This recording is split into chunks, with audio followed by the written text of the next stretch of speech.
Hi, my name is Morgan Akins, and this is part 2 of the word problems assignment. The word problems I created were for the kindergarten age group.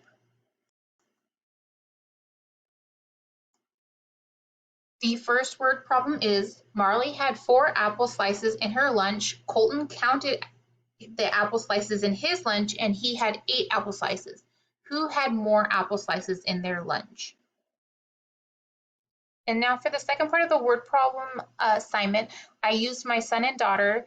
Their names are Marley and Colton, and they're both 5 years old, so they would fall under that kindergarten age group.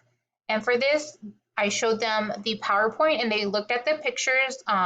They're able to count up to 20, so they both counted the different groups of apples. I let Marley know that these were her apples and that these down here were Colton's apples. Both of them counted the individual apples, and then they both came to the conclusion that Colton had more apples. They were able to visually see that he had more apples here, and then they were also aware that 8 is greater than 4. So that's how they figured out that one. And here is the California Common Core State standards that this word problem met. And then the next word problem is here. It says Ethan and Jackson were playing Legos. Ethan had 9 Lego pieces when Jackson asked if he could borrow 3 Lego pieces to build a bridge. How many Lego pieces did Ethan have after Jackson borrowed the 3 Lego pieces? And this problem was a little bit more difficult for my son and daughter. I let them know over here that these were Ethan's Lego pieces, and these were the pieces that Jackson wanted to borrow. They really didn't understand the subtraction method. However, when I let them know that we can cover these 3 pieces up and we were going to give these 3 to Jackson, and if we were able to count the leftover pieces, that's how many Ethan would have left. They still didn't quite understand it. I think it may have been a little bit too difficult for them. But once I covered these up with my hand, then they were able to visually see the answer. And then here is the California Common Core State Standard that word problem addressed. And then here for the final word problem is fill in the blank space with the correct number while counting out loud. Now, when I read my son and daughter the word problem, they didn't quite understand what it was asking.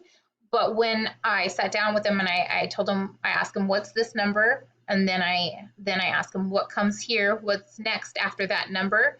Then they would count 16, 17, and then I'd say, what comes after 17? They could fill in the blank, and then they would recognize that this is 19, and then I'd have to ask them again, what comes after 19? And they could fill it in.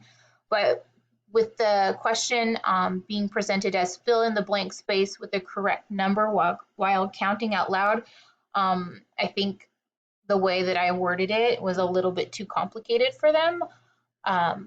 But they did get the gist of the word problem once I kind of broke it down. And then here is the California Common Core State Standards that math problem met. And then, this is the final word problem. And this word problem says, Mary took a walk outside around her neighborhood. Below are a few items she saw on her walk. Can you identify what shapes these objects are? For this one, my son and daughter, they were able to easily identify the different shapes. They could recognize that this was a ball and that it was a circle. This is a triangle, and this was a rock, and that these were rectangles, and this was bricks.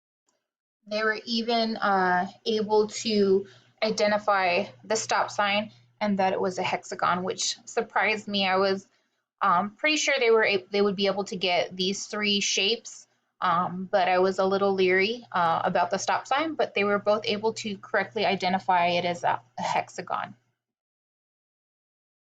And here is the California Common Core State Standard that the above word problem um, addressed. And then that is it. Thanks so much.